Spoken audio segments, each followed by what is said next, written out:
सभी को मेरा नमस्कार। मैं करुणा लक्ष्मी केस।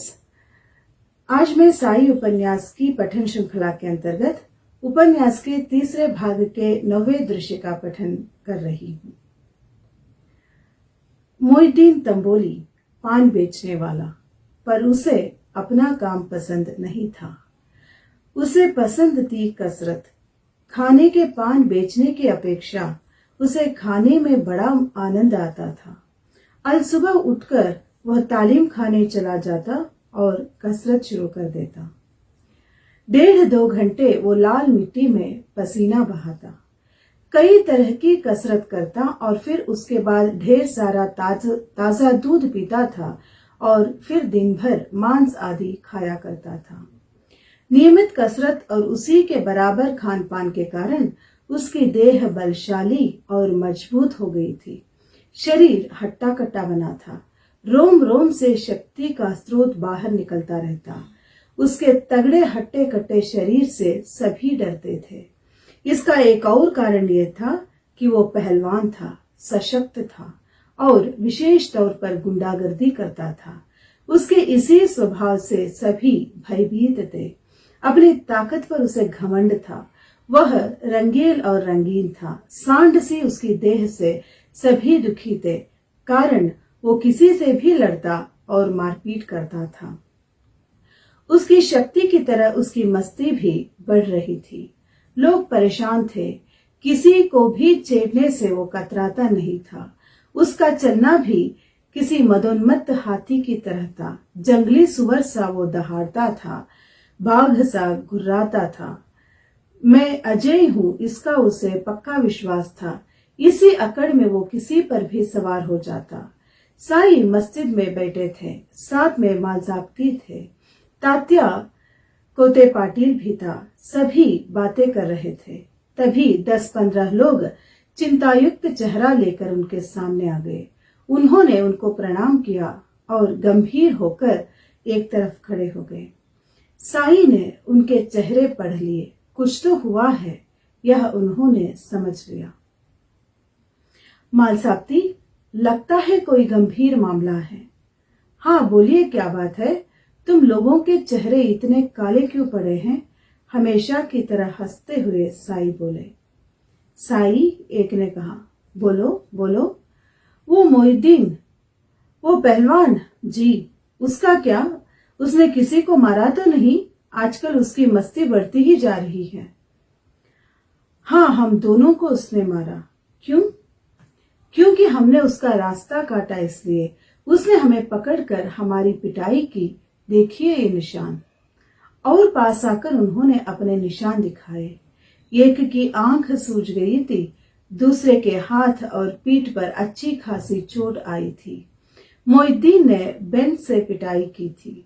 दोनों को मिट्टी में पछाड़ा था। उनके चेहरे पर धूल से भरे थे। वह सारा वृत्तांत सुनाते समय वे कांप रहे थे और भयाकुल भी हो रहे थे। उनकी आंखों में भय उभरा था। साई ने कुछ पल सोचा।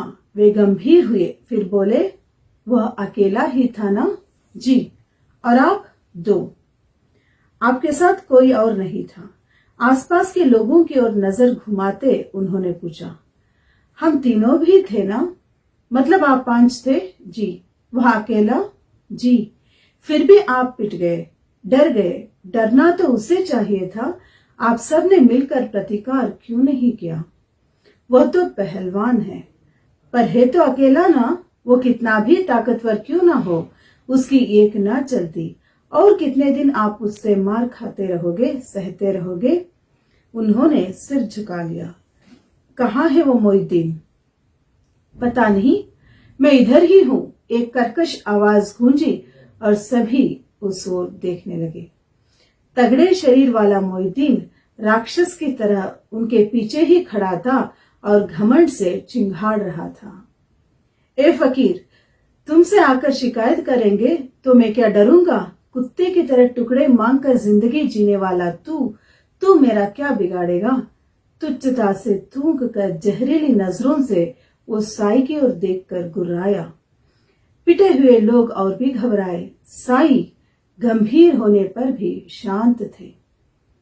मोइनुद्दीन, साईं ने तेज स्वर में कहा। क्या है? मस्ती मत कर। तुम्हारे शरीर में जो ताकत है वह अल्लाह की अमानत है। उस अमानत का अपमान मत कर, वरना पछताओगे। तू कौन होता है बताने वाला? मुझे किसी के उपदेश की जरूरत नहीं।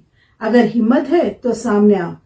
सब तुझे खुदा योगी समझते हैं। मैं देखता हूं तू खुदा है या शैतान। तहमद ऊपर उठाकर उसे गांठ मारते हुए वह वहीं खुंदी करता हुआ नाचने लगा। उसने खुद साई का आह्वान किया था। साई हंसे और बोले, मेरी मान और अपनी यह ताकत किसी भले काम में लगा। खेत में पसीना बहाकर सोना उगा, तुम्हारा पसीना पीकर फसल खड़ी हो जाएगी। बहुत अनाज मिलेगा। दीन दुर्बलों को, कमजोरों को पीट कर तुम्हें क्या मिलेगा? मोइनुद्दीन, तुम इस्लाम का बंदा है। कुछ ऐसा कर दिखा कि खुदा खुश हो जाए। तू इस्लाम के खिलाफ काम मत कर। तेरी करनी खुदा को मंजूर नहीं है। जिसने तुम्हारा कुछ भी नहीं बिगाड़ा, उनको तुम क्यों सता रहे हो? अगर चींटी को भी कुछ हो जाए तो अल्लाह के बंदे की आंखों में आंसू आने चाहिए। मोइनुद्दीन, तुमने कुरान पढ़ी है ना? खुदा क्या कहता है तुझे पता नहीं? बेशक खुदा ही बीज और गुठली फोड़कर पेड़ उगाता है। वही बेजान को जानदार से निकालने वाला है। यही तो खुदा की करनी है। तो कहाँ भटक रहा है मोइनुद्दीन? वही है जो रात के अंधेरे से सुबह की रोशनी को फाड़ कर निकालता है। उसी ने रात को आराम की वजह माना है और सूरज चांद को गिनती का जरिया बताया है। यह सब खुदा का ही अंदाज है। मोइनुद्दीन, शांत हो जा, वरना तेरा भी वही हश्र होगा जो शैतान का होता है। कुरान की आयतों को साई के मुख से सुनकर मालसाब्ती चकित हो गए। मोइनुद्दीन भी पहले हिचका। उसकी पैदाइशी शैतानियत मचल उठी। फिर वो जोर जोर से चिल्लाने लगा, अबे जा जा, तुझमें हिम्मत है तो आ, खुदा का नाम ले तू। नाम मत ले, तू है तैयार? और उसने अपनी भुजाएं थपकानी शुरू की। उसके पुट्ठे के टोंखने की आवाज गूंजने लगी। वो कड़कड़ आवाज से आतंक फैलाने लगा। साई खड़े हो गए। उनकी मुद्रा पर मुस्कुराहट फैलने लगी। उनकी देह भी पहलवानी की थी। उन्होंने कुश्ती की तैयारी की। अब तक को कई लोग इकट्ठा हो गए थे और उनको प्रसंग भयावह और रोमहर्षक लगने लगा था। मोइनुद्दीन, तुम हो सबक सिखाने से ज्यादा जरूरी इन लोगों को साहस का पाठ पढ़ाना है। इनमें साहस आना जरूरी है। एकजुट होकर इनको लड़ना सिखाना होगा। संकट के समय खुद अपना बचाव करना ही होगा, पर इसकी पहल करनी भी जरूरी है। वह काम आज मैं करता हूं, चल आ। साई ने पुट्ठे टोंके। उसकी आवाज गूंजी। मोइनुद्दीन पल भर घबराया, फिर उसका शैतानी स्वभाव जाग गया। दोनों आमने सामने आए। लोगों ने दोनों के चारों ओर घेरा बना दिया। मालसाब्ती तात्या के पास खड़े होकर देखने लगे। उनको चिंता हो रही थी और दिमाग में साई की बातें घूम रही थी। एकजुट होकर लड़ना होगा, एकजुट होकर लड़ना होगा। भीतर कहीं कृतिशीलता की जोत जलने लगी थी। शेष लोग भी ऐसा ही कुछ सोच रहे थे। दोनों एक दूसरे से भिड़ गए। दोनों कद्दावर थे, सशक्त, बलशाली थे।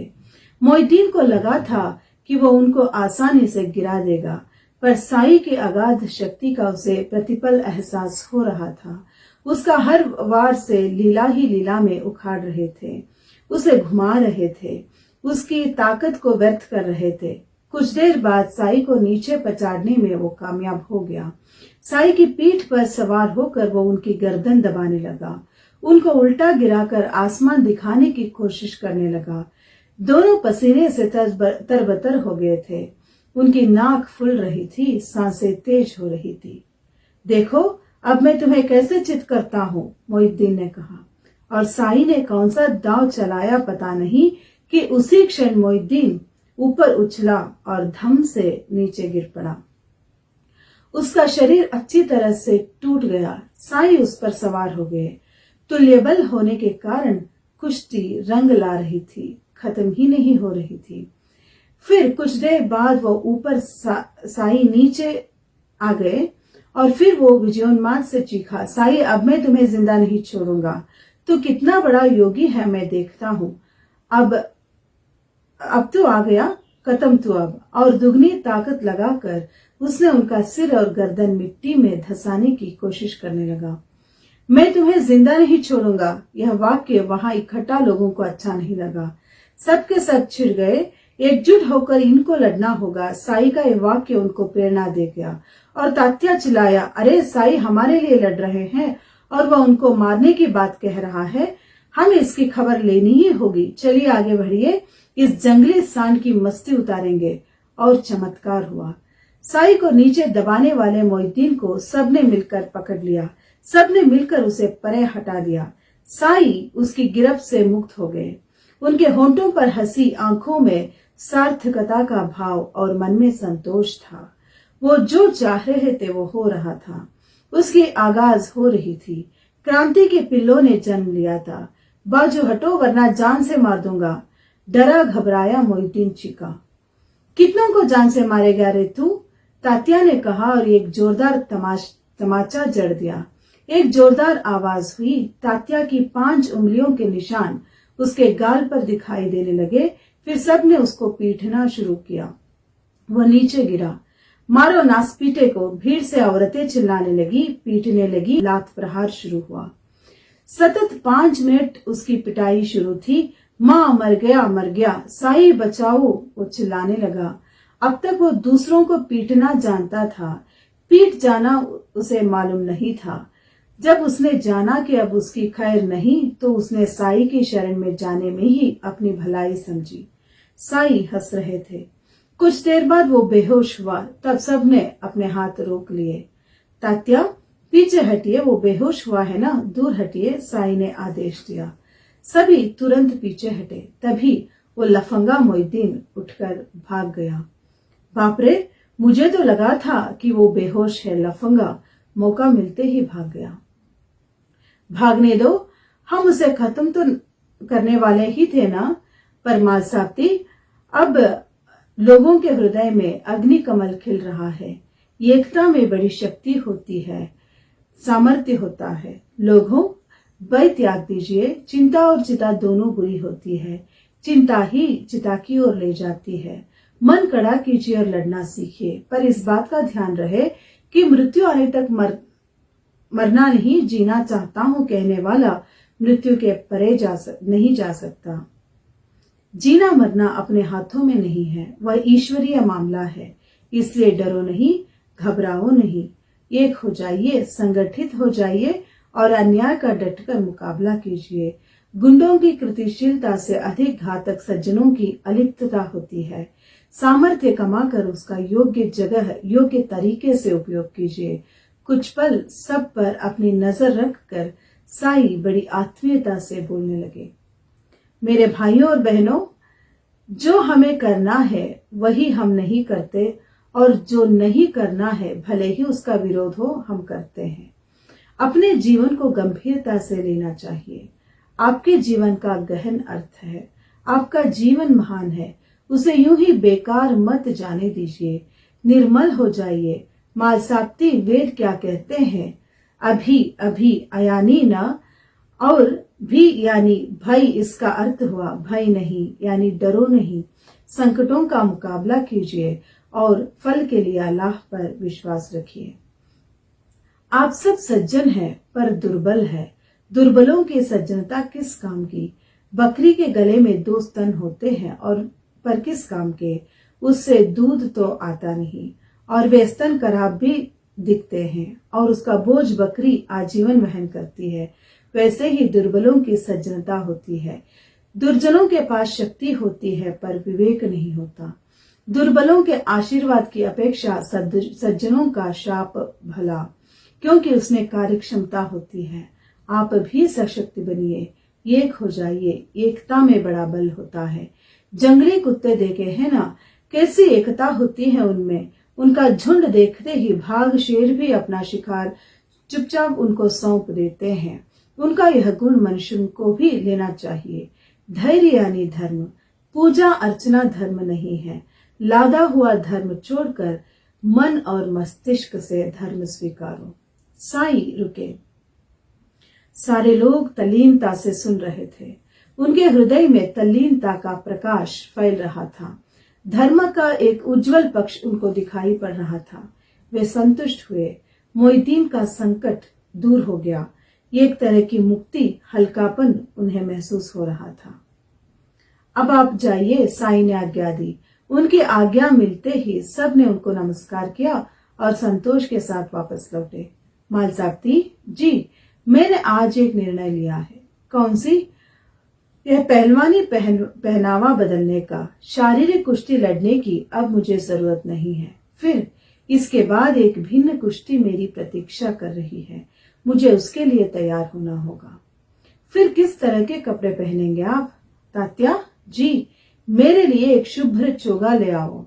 सिर को ढकने के लिए एक वस्त्र और लंगोट। इसका प्रबंध करो। कल से मैं उसी भेष में रहूंगा। जैसी आज्ञा। इतना कहकर तात्या उसकी तैयारी के लिए चले गए। मालसाबती गंभीर थे। धन्यवाद।